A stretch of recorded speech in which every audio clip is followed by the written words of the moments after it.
It's a bird, it's a plane, it's a UFO. Residents in Cowley County still talking about a mystery craft being seen towed down US 77 yesterday. It was a sight that, for some, won't be forgotten anytime soon. Sitting inside Lindley's appliance store, Cammie Root is used to seeing large machinery towed down US 77. Yeah, it sure caught my attention. But what she saw Monday afternoon is something she won't soon forget. There is this funny sphere that went through on this big trailer, and my first thought was, that looks like a UFO. A huge 32-foot craft of some sort, wrapped in tarp and as mysterious as the transport company who called Sheriff Don Reed for help. They told us that it was an aircraft and that they had explored other ways of transporting it, but this was the best way for them to do it. And they asked us not to say a whole lot about it. After all, the massive load's shape would certainly draw enough attention on its own. People were calling in saying, oh, well, they think they found a flying saucer. It looks like a flying saucer to us, and we don't know for sure what it is. For nearly an hour, officers helped maneuver the craft through Cowley County. The biggest thing that they had to deal with was down at the roundabout. They had to remove a bunch of signs and markers because the load was so long it couldn't make the corner. While onlookers struggled to wipe the shock from their faces and the questions from their minds. What was that funny thing that was on that trailer that looked like, you know, something from somewhere else? So what in the world was it? Under Sheriff Bill Mueller says it was an experimental aircraft from Northrop Grumman, maybe a new unmanned drone. Still a very cool sight to see, and it's still got a ways to go. Its final destination is Maryland.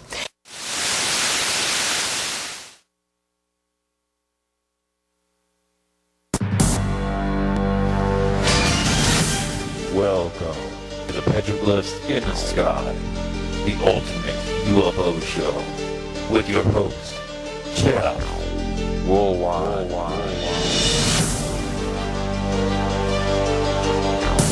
Shortly after 8 p.m., Arizona reported seeing a triangular-shaped object which greeted thousands of people who saw more than stars in the night sky. The mystery remains unsolved and controversial. On March the 13th, 1997, compelling accounts of various flights in the states of Arizona. These flights are now referred to as the Phoenix flights, were actually witnessed in at least 5 other cities. What were these flights? What is an alien contact? Tonight, we explore the Phoenix flights in the sky with Jeff Woolwine from Petroglyphsinthesky.com.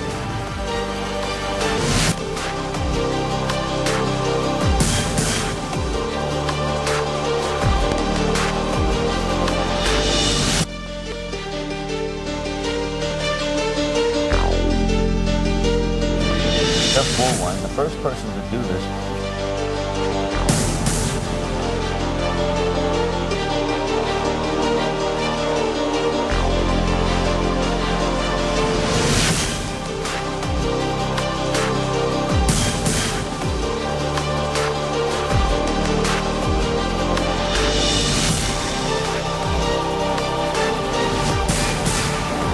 What you choose to believe about Jeff Woolwine and his petroglyph theories is entirely up to you. And whether he's a madman or a genius, I guess no one can say.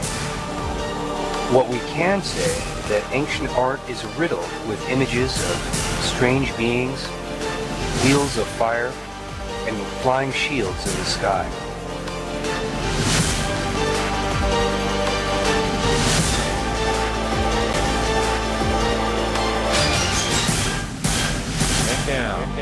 Jeff Woolwine.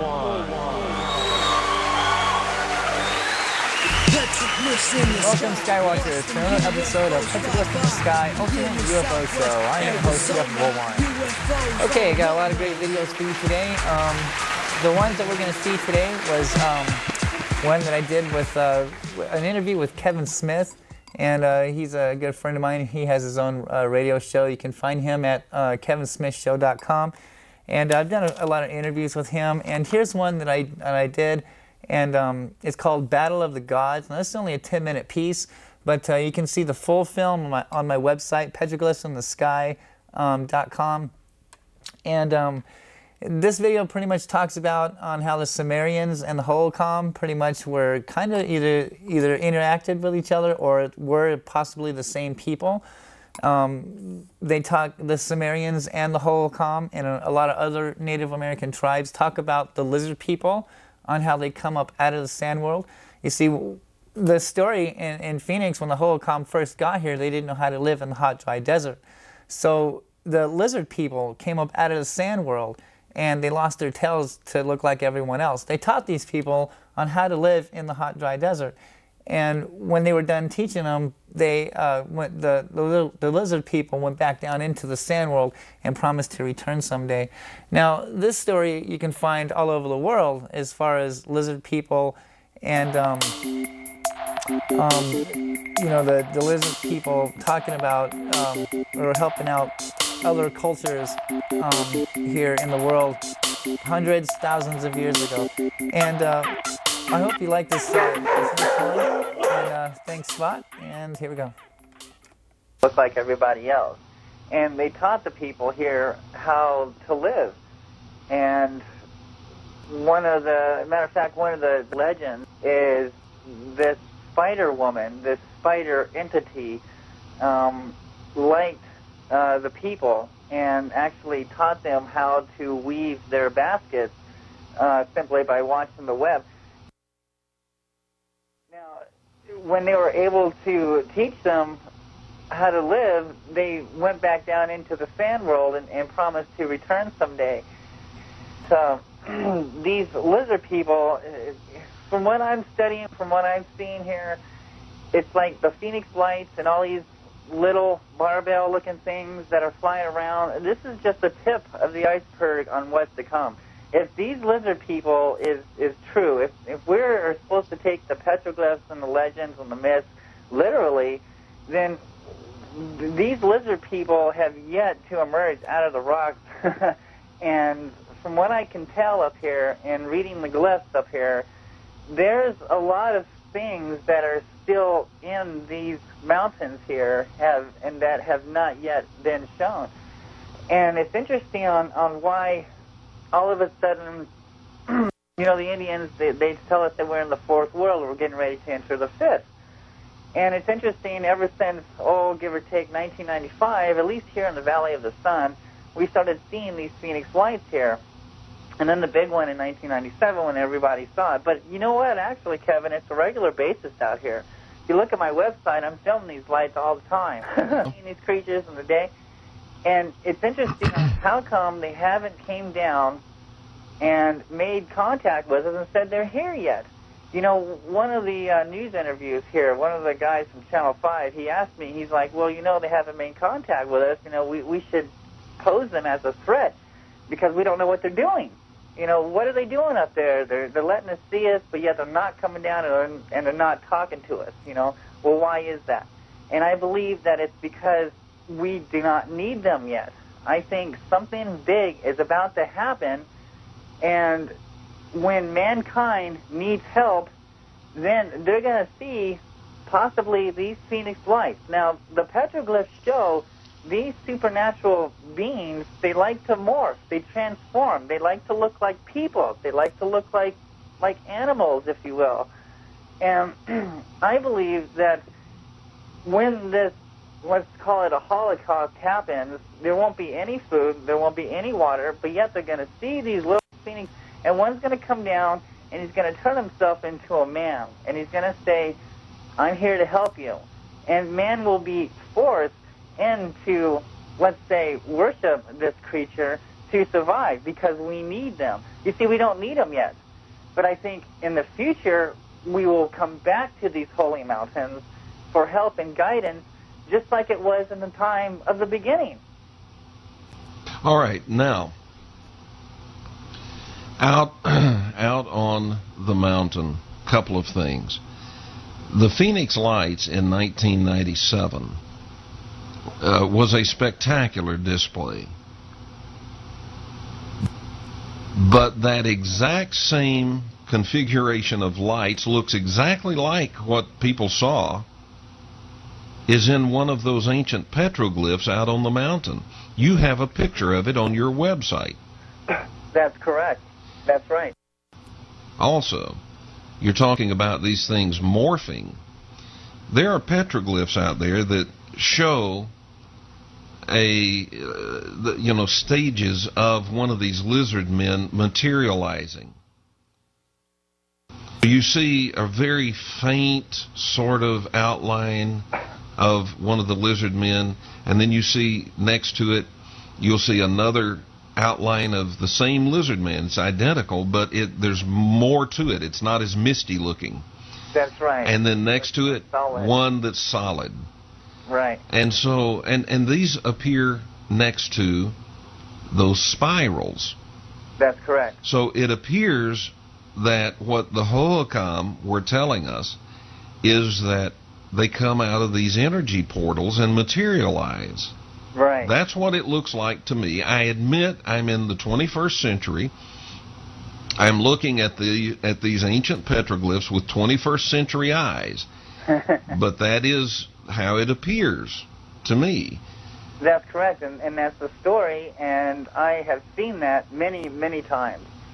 So I've seen them come and go from these rocks, and it's pretty spectacular.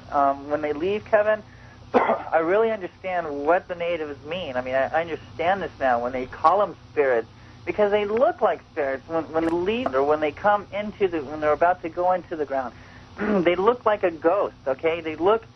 You can see through them, you know, but as they ascend up into the sky, they become more solid, all right? They shift shape, they become more solid, sometimes they change colors, and they don't quite move like, you know, something that we've seen before. So it's totally understanding on why the natives will call these spirits, and that interpretation of that rock that you were just describing there, that's exactly what is happening here.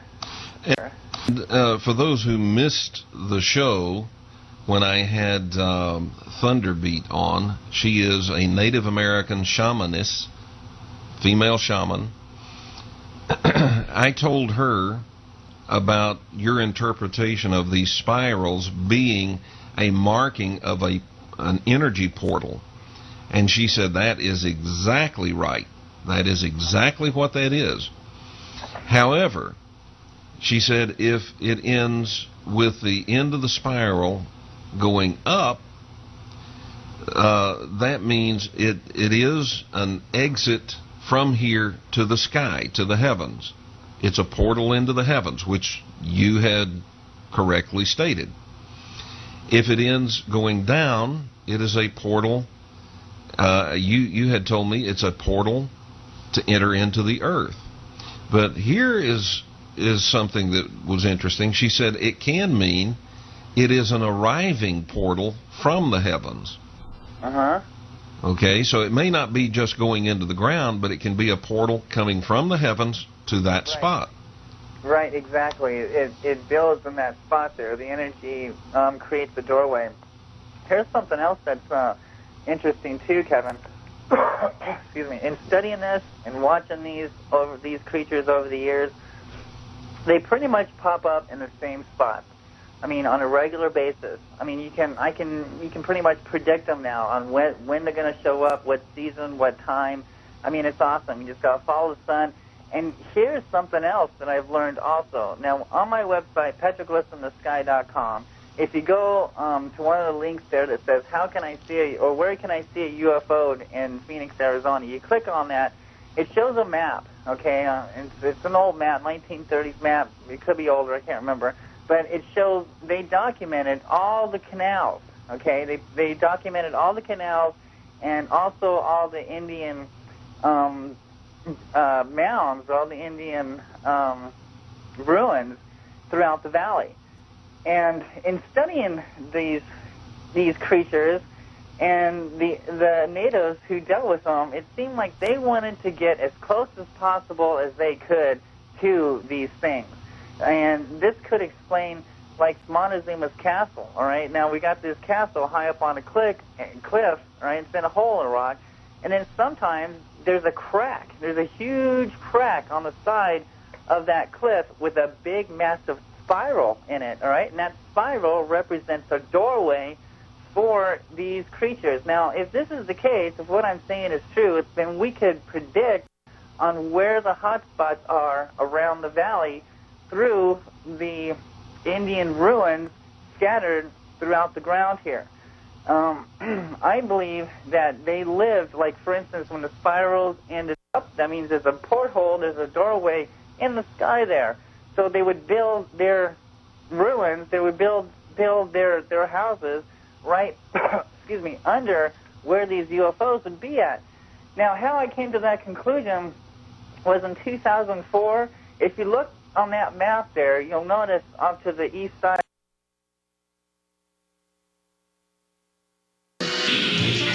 You are watching the Petroglyphs in the Sky Ultimate UFO Show with your host, Jeff Woolwine. UFO sightings that match Native American rock art from long ago. Only on the Petroglyphs in the Sky Ultimate UFO Show. Tell your friends.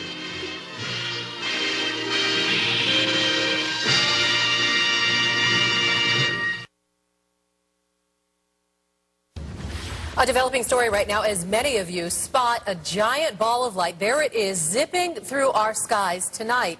Everybody has their own opinion of what the heck this glow is, just flying by.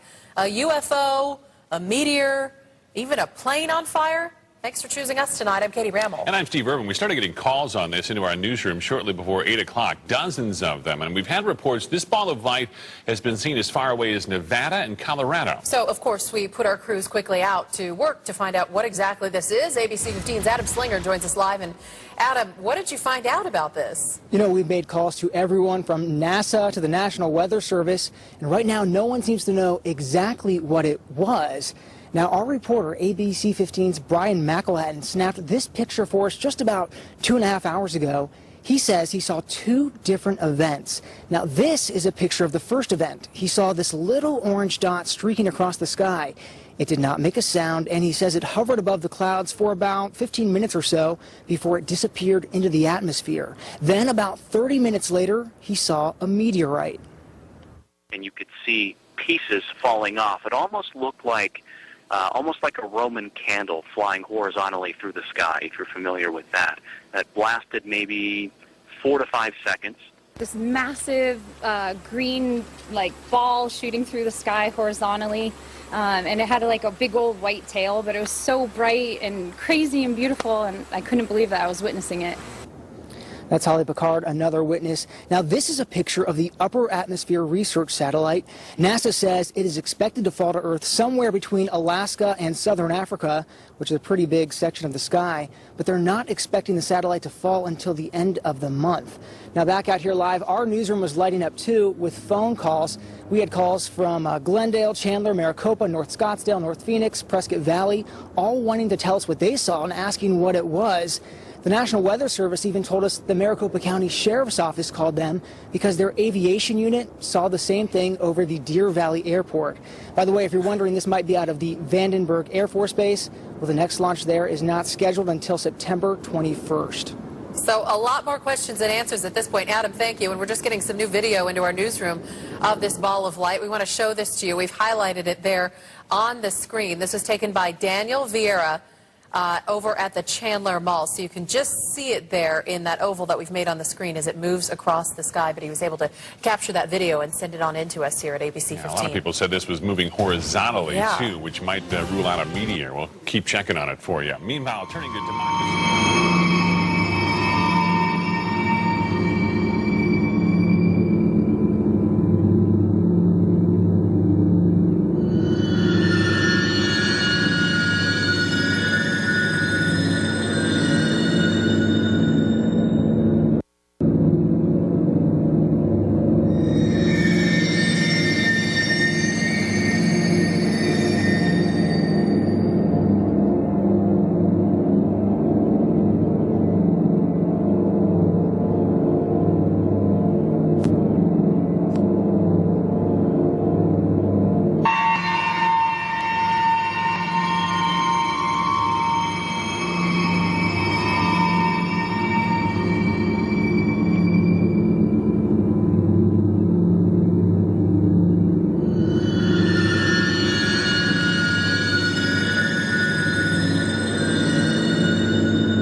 I've learned, not only through the Indian interpretation, but the archaeologist interpretation also, is these symbols on South Mountain, these petroglyphs, are in fact magic symbols and have the power to invoke these spirits. And not realizing this, I was sitting on this very spot, and I asked the spirits to come and see us. And within 3 weeks later, one came off the hill right above us and came and saw us.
Well, that's the end of the show. See more of that Battle of the Gods from Kevin Smith and that UFO sighting, all that stuff on my website, petroglyphsinthesky.com. And see you guys next time. And remember, the petroglyphs are still called paths, but are pictures as well. Have a good one.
Petroglyph in the Sky, which is the bank.